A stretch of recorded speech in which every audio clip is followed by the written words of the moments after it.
different scriptures. We're going to read them both. Joshua chapter 6, starting at verse 16. Very familiar passage, or at least very familiar story of the Bible that we should know. And the Bible declares, Joshua chapter 6, starting at verse 16. And the seventh time it happened when the priest blew the trumpet that Joshua said to the people, "Shout, for the Lord has given you the city. Now the city shall be doomed by the Lord to destruction, it and all who are in it. Only Rahab the harlot shall live, she and all who are with her in the house, because she hid the messengers that we sent. And you, by all means, abstain from the accursed things, lest you become accursed when you take up the accursed things, and make the camp of Israel a curse and trouble." Now let's go over to Joshua the 7th chapter. And all we're going to see is verse 1 right now. Joshua chapter 7, verse 1. The Bible says, "But the children of Israel committed a trespass regarding the accursed things. For Achan the son of Carmi, the son of Zebdi, the son of Zerah, of the tribe of Judah, took of the accursed things. So the anger of the Lord burned against the children of Israel." When I accepted this assignment, God gave me a vision. It's not often that God gives me a vision. He gives me revelation. He gives me word of prophecy. Not often he gives me a vision. And this one was so palpable, it shook me. What God showed me VLCC. And it showed me VLCC in ruins. Rubble all around my feet. The only reason I knew it was VLCC was because the sign was still intact. I said, "Okay, God, what are you trying to show me? Don't. Y'all know how much I love y'all. I'm like, okay, God, don't play with me. God, what are you showing me? What are you saying? What's going to happen? What do I need to pray? How do I need to?" He said, "Son, you do like this needs to happen." I said, "God, what are you trying to tell me?" He said, "The walls are coming down." All right. Come on. The walls are coming down. The walls are coming down. I said, "Okay, God, all right, what do you mean by that now? You talk about the physical building's going to fall? Well, what's going to happen?" I don't know if y'all talk about like that. I was frantic. I needed to know, God, what is it that you really trying to say? Because the walls come down to be a whole bunch of things. It could be y'all to get ready to go into a new place, get ready to expand, or it's getting ready to be the end of VLCC. And I was like, "God, what are you saying? Now, what are you trying to show me?" He said, "Son, I said the walls are coming down. And look at these walls coming down. Everything on the other side of that wall, I require of my people." I said, "Oh, okay, God, I get you. I see where you're going." Okay, I felt a little better because I realized, okay, nothing get ready to happen like that. This is something he's telling us as the body of Christ, the church. And since I'm here on the side, he's speaking this to VLCC. But this is not just for VLCC. This is for everybody under the sound of my voice. That's why one of the reasons I had to strengthen this. Because the people really need to realize God said the walls are coming down. We have some things we need to get rid of. Amen. And the problem with the things that we have to get rid of is we have been protecting them with the wall. Come on. See, on the other side of the wall was Israel's enemy, Jericho. And if you were on this side of the wall, all you knew was Jericho was behind you. You didn't really know how strong they were. You didn't really know how fortified they really were. You didn't know what you was going to walk into because the wall was right there. It was safely tucked away doing whatever it wanted to do on this side of the wall. We have some things in us that we have placed some walls around that have been wreaking havoc in our lives. Come on. Come on. Come on. We have some past hurts, some past issues. We have some past dealings. We have some things we hold on to from our past that's on this side of the wall that's been tucked away. And we've been real good at it too. We built that wall up so high And we can come into church and we can smile. Praise the Lord, everybody. Hallelujah. Ooh, I'm blessed and highly favored of the Lord. Meanwhile, you are struggling with what's going on behind the wall, but no one can see it because the wall is right there. Say that. Say that. Thank you, Jesus. And so God said, I've got to take down the wall. And the reason I got to take down the wall is because I'm getting ready to do some things that you can't hide some stuff from me for. At High Praise Ministries, God has been giving me a word that I've been telling our portion of the body for about the last month and a half. That God said we've entered into a season of miracles. And we entered into a season where God was going to blow your mind. A new level. But in order to get to that new level, you cannot take the old thing into the new level. That's right. That's right. So what that means, you need to make a choice. That's right. Am I going to keep this thing behind the wall? Or am I going to submit it to God? You have a choice you have to make. Because God said, I need to get rid of your old and everything that you are holding back from. I've come to break down and destroy your walls. I've come to break down and destroy those barriers between you and me. I've come to break down and destroy the very essence of who you think you are. All right now. You put on the front very well. You put on your clothes very well, but I'm trying to destroy all of that so I can get to who I need to get to, to accomplish the purpose that I have for you.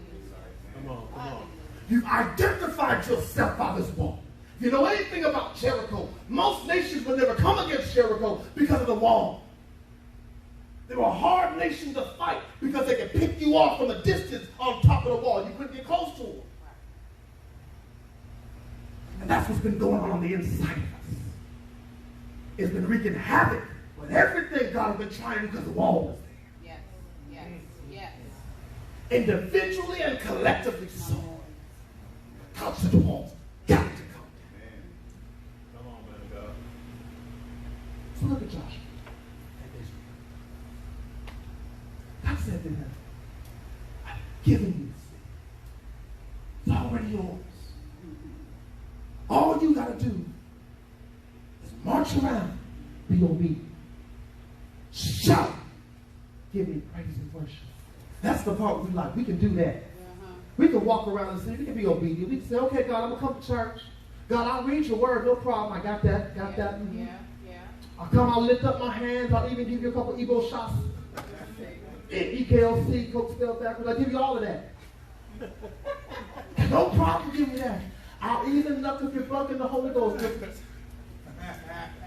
I'll give you one of those every so often if I need to. I can give you your shout. But then God said, what I need you to do is that the wall comes down to there's an enemy on the other side. I need you to kill everything.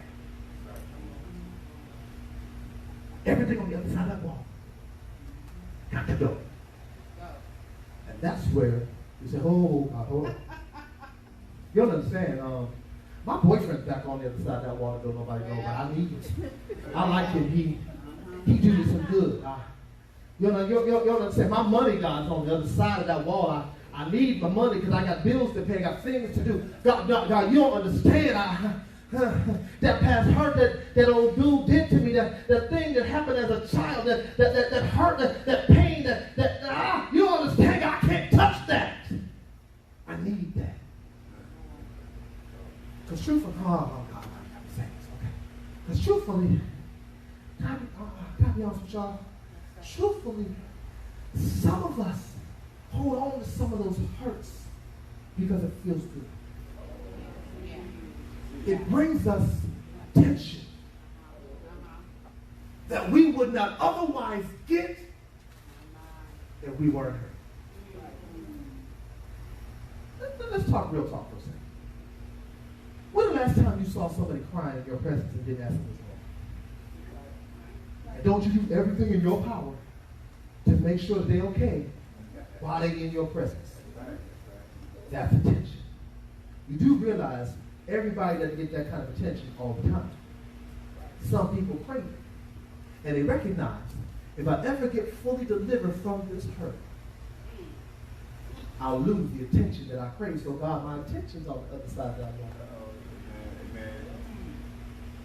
But God said, when this wall comes down, I need to kill everything.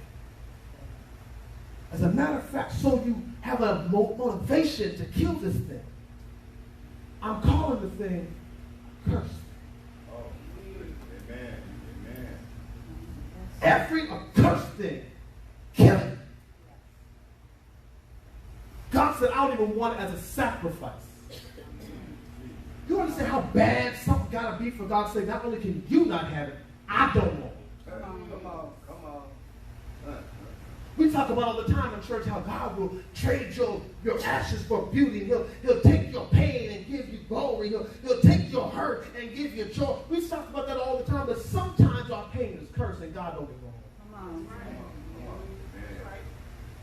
God said, kill that curse thing. But I want to make sure we understand what curse thing is, because sometimes what we do is we use statements like that and we assume everybody knows what that means because we church folk and church is its own language. But I like to speak English. So the definition of the word curse is something that is under a curse, is fated, doomed, damned, and detestable. Something that's under a curse. It's fated, doomed, damned, and detestable. I said, I need that curse thing to die. Because whether you know it or not, it's trying to kill you anyway. That's right, man. That's right. This is a situation where That's right. it's either you or it's it. Right. But only one of y'all gonna live. That's right. Come on. And so I said, okay, God, what shouldn't I tell the people? Kill the accursed thing.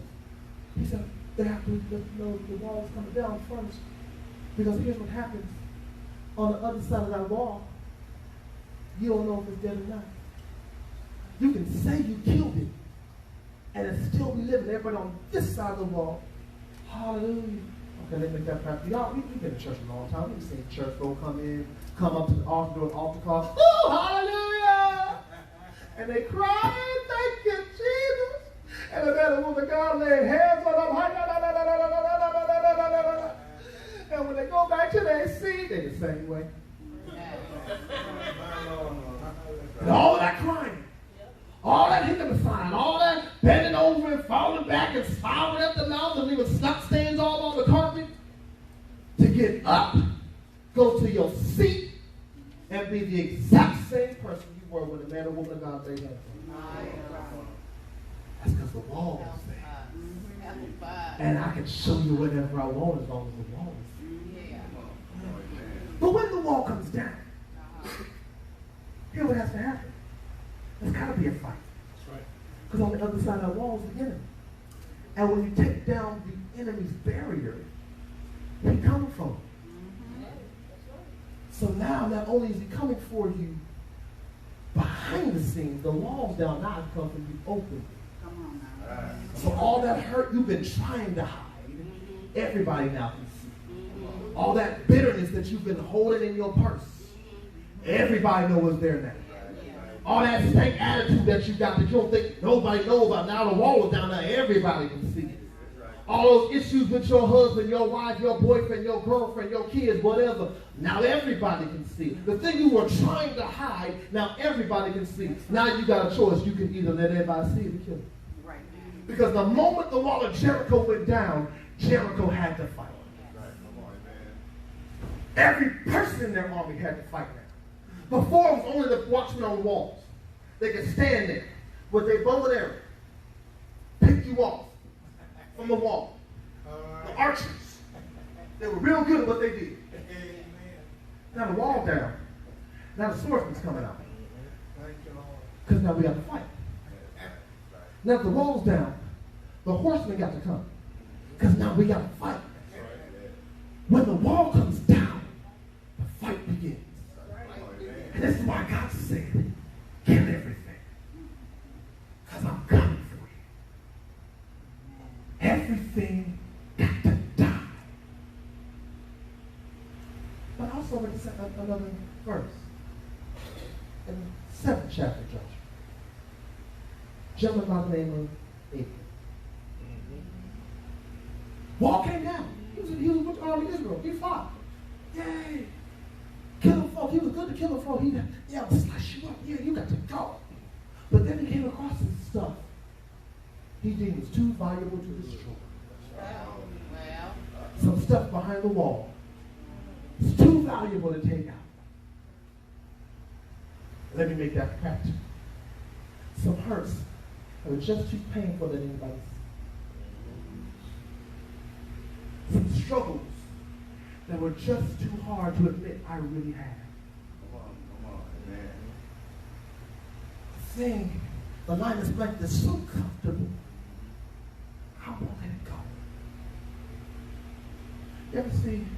I'll use myself. I won't use a broad example. I'll use myself as an example. Recently, I think about 3 or 4 years ago, my wife bought me a coat for Christmas. Anybody who knows me know I hate people buying me gifts.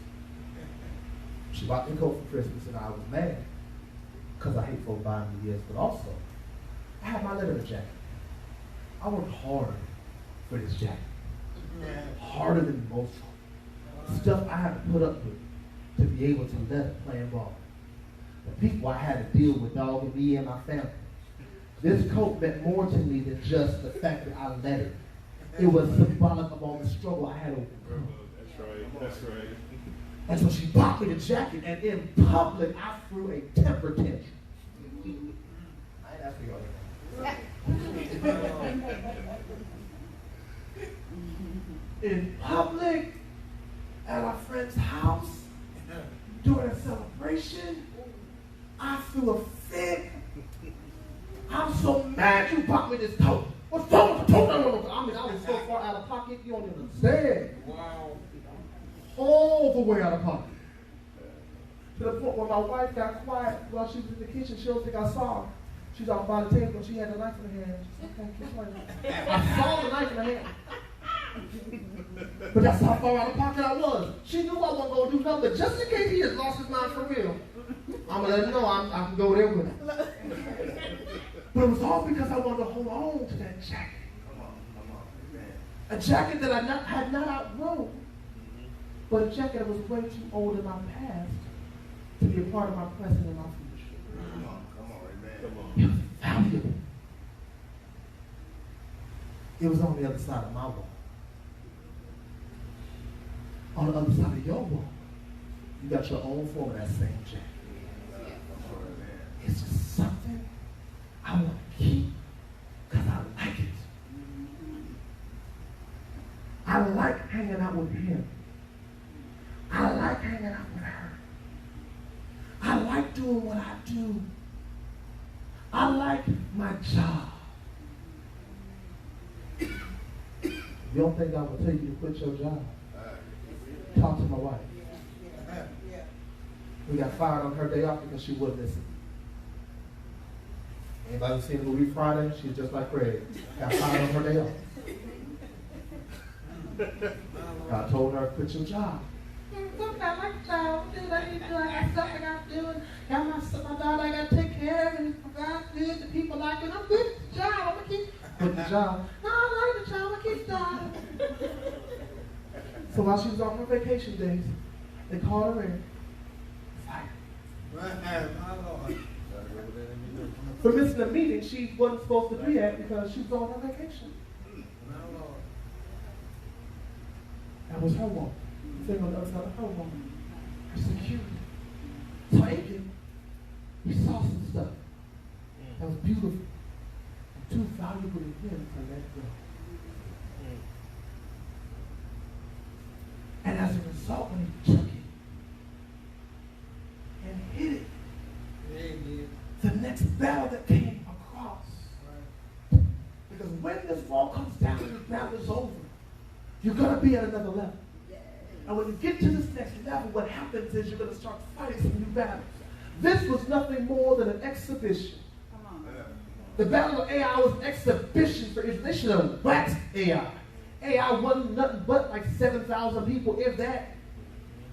Matter of fact, it was so small and so insignificant, the people were like, Joshua, hey, look, don't send all our men. Don't worry about it. Just send about 3,000 or 4,000. We got this. But because they were still holding on to the thing on the other side of the wall, they lost that battle. A fight they should have won easily to start their new level.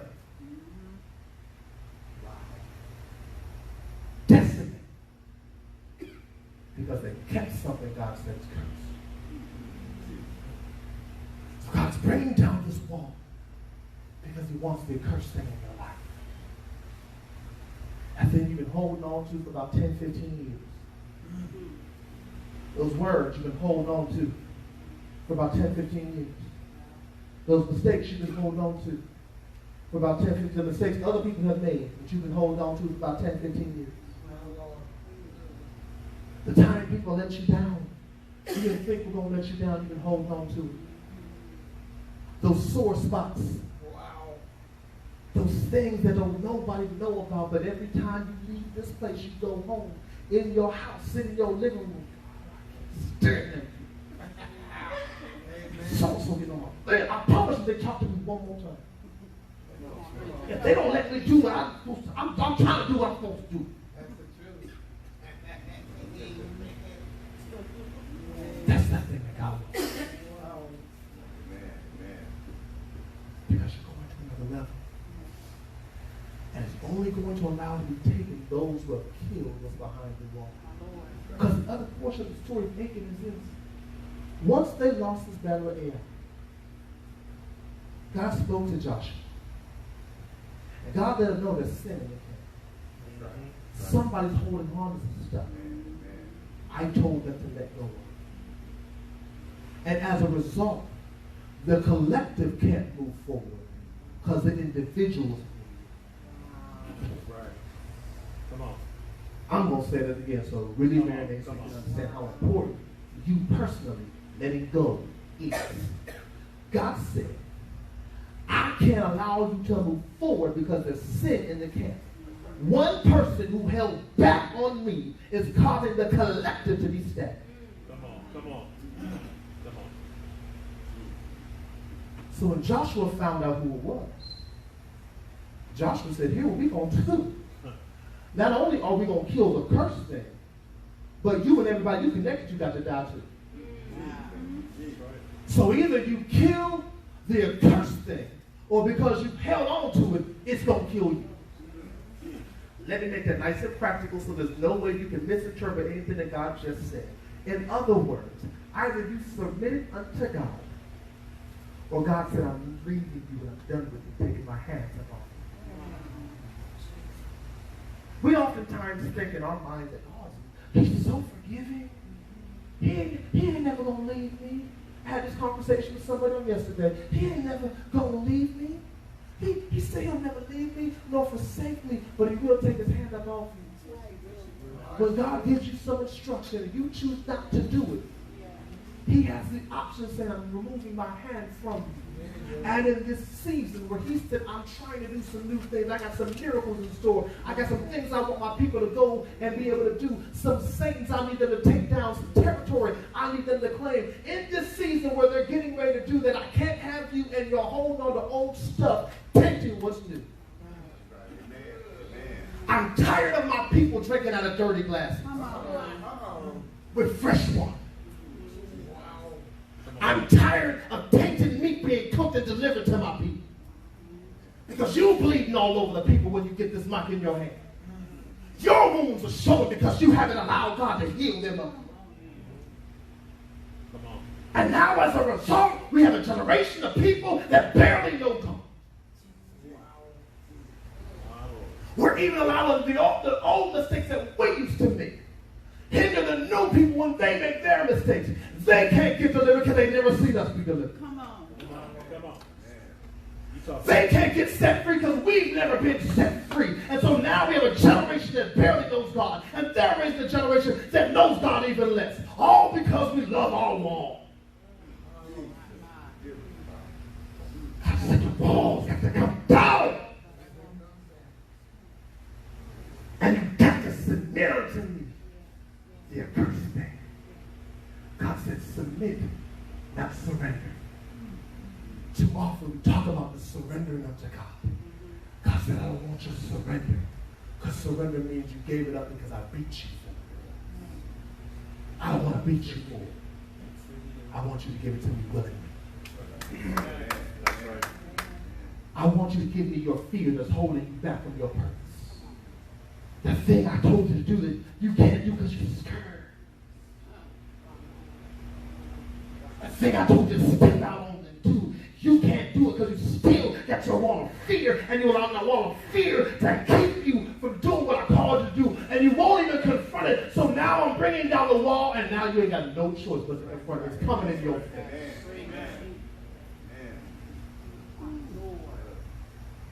God said this wall got to come down, and my people have to be set free, or they won't be my people.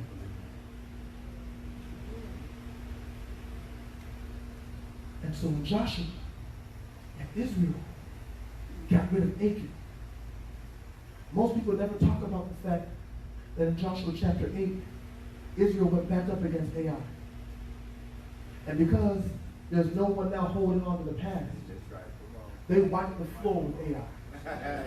That battle that they lost, they now win. You have the ability to win some battles you lost if you let go of what's on the other side of this wall. Amen. It's coming down regardless. But the choice of what happens after it comes down is up to you. You can choose to try to be the same and be a spit in the face of the word of God when he said, he who is in Christ is a new creature, old things are passed away. Yet you still call yourself in Christ, yet you still get all your old stuff alive and well. I'm sane, but I still like my old name. I said this to somebody on yesterday. Told him, what you're doing right now is you're like a dog returned to his vomit. The Bible says that. And when you go back to the thing I've delivered you from, you're like a dog returned to his vomit. You know how disgusting it is to eat your own vomit? Like oatmeal? Chunky green and pink stuff just sitting in a bowl? Swimming, looking disgusting. Your last week's pancakes just sitting in there. Corn from 3 months ago sitting in there. Some fried chicken from last year's Thanksgiving dinner all sitting in there. Chunks and bones and stuff just sitting in there. And you like,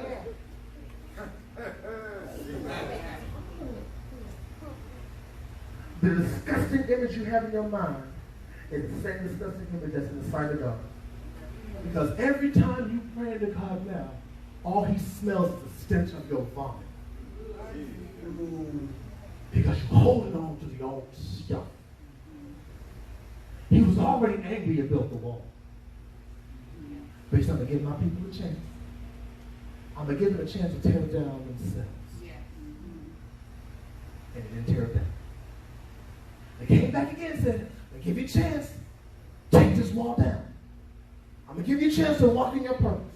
I'm going to give you a chance to get to work. I'm going to give you a chance to do what you're supposed to do without the pat on the back of what you're supposed to do. I'm going to give you a chance. You can take the wall down. God said, okay, cool. I'm destroying the wall. And when I destroy the wall, you got to confront it. Right. Come on, man. No more pats on the back. I'm destroying the wall. No more hiding. I'm destroying the wall. And yes, God said, I'm going to expose everything to the man and woman of God. For those who have held on to me. Because I will not let my people suffer anymore. Because you're holding on to your past. God gave me 2 assignments when I came. He told me yesterday was my first assignment. And that was for unity. I have the honor and the privilege of standing as the officiant of 2 of my members getting married. Joining in holy matrimony. The unity of them is what was my first assignment. Helping to build them up. But God said, today, you've come to be a destroyer. I know that jars some folks because immediately start thinking about what the Bible says. The enemy comes to kill, steal, and destroy. I said, no. You're not that kind of destroyer. You're a destroyer of the things that stand against you. I told you, I want you to tear down every stronghold. That's right. Come on, amen. Come on, amen. Amen. I told you, I need you to uproot everything that's got its hands on my people. That's right, amen. If you don't believe the body of Christ and the people of God can be destroyers, you don't know what God said to Jeremiah. He told him. He said, this is what I've commanded you to do. Uproot it. Destroy it. Get rid of it. And then you can rebuild and replenish. Right. But you can only do so once it's destroyed. Right, amen. So, that is the one God has given.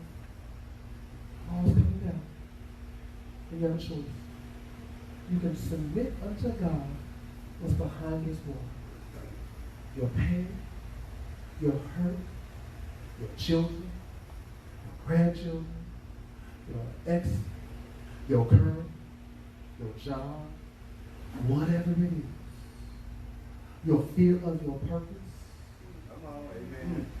Let me say that right there for a second. I'll get ready to stay right there. Your fear of your purpose because you believe you ain't worthy. I know who I'm talking to. It's like I have my eyes closed so I don't look at directly at them. Because I know what God said. I know what he just showed me. God said to me to tell you, you are worthy of the purpose that he's called you to. There's some great and some mighty things he's called you for, but you're holding on to some fear because you've seen what has happened to others. You've seen what has happened to them, and you think that's going to be your fate, but God said, I've taken you a completely different way. And if you would just allow yourself to submit your fear unto me, I promise you, once we destroy this fear that's in your life, boldness will come upon you, courage will come upon you, and you'll see that I've called many to be drawn by you. Hallelujah. You can't run from your purpose anymore. I'm putting you face to face with your purpose, woman of God. I put you face to face with it. Have you stand firm in it? Well, I have no more use for you. What you gonna do? What you gonna do? What you gonna do? Will you be the rest of Israel? Or will you be AI? Or will you be Achan? Which one are you gonna do? You can't control what's on the other side of the wall. That's why I've been kicking your tail for years. Wow. Stop. You ever see a little kid walking a great big dog, and it looks like the kid may have it under control because the dog ain't started running yet? But you know the moment the dog wants to, the dog will start walking the boy instead of the boy walking the dog. That's your thing behind the wall. You have it on the leash, you think it's under control, but it has decided it ain't ready to start attacking it. But when it does, you got no control over it. And this time when you scream, God said, I won't hear you. This time when you yell out to me, Lord, help me, I'll cover my ears. Because I told you, destroy it. So, as the story God has given me the authority for those that heard this word on today, to help them destroy what's on the other side of this wall. Today your wall has come down because you heard the word of the Lord, but you want to come down or not. And you cannot rebuild. But what you can do is destroy the cursed thing. If you want some help destroying the cursed thing, and God said, when we destroy it today, don't you dare try to resurrect it. Because 3 of you in here, 3 of you in here have had this thing destroyed before, but you've gone back and resuscitated it. I'm not going to waste my time helping you kill and then allowing you to watch to relive. Either you kill it and bury it, or you don't give it to me at all. I can only tell you what God has given to me. It's your choice whether you believe and hear the word of the Lord or not. So this moment, walks down. What are you going to do with your person? And let's answer it.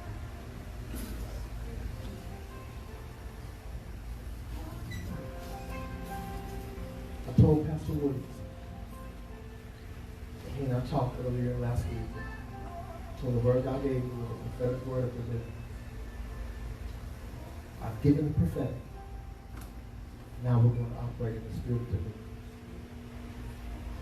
You have your moment. And a curse thing behind it. And you are killing for good. Couple of. But I'm going to warn you before you come, before you move. I'm going to warn you right now before you come. If you ain't serious about destroying this thing, God's going to have the exposure. Because what I'm not going to do, and He's not going to allow me to do, is waste the anointing this time around. So if you really don't want it destroyed, don't come this way. But if you're ready to see this thing die, that you can do what God has called you to do, and be free for real, come to the altar. I'm not going to push, pump, pride, or nothing like that. This is a personal choice. Some folk ain't going to be happy with the fact that y'all are standing right here, right now. And let me tell you the truth. Some folk ain't happy I brought this word right now. God has given me a wonderful ability. I appreciate Him for it. It's not because God is in. He's given me the ability to feel the spirits of the devil is trying to come, but no one formed against me, so I ain't worried about it. So get mad if you want to. You'll find out in about 6 months when all hell has broken loose in your life, and hurricane and storm to hit your life. This was your fault. And God was right. I gotta do that. But for you to stand here, who are serious about what God said, and are serious about destroying this old devil that's been sitting in your life, today is the last day you will see it. I give you the same word that God gave to Moses just before, just after they crossed over the Red Sea and they watched Pharaoh drown. God said, the enemy that you saw today, you will see no more.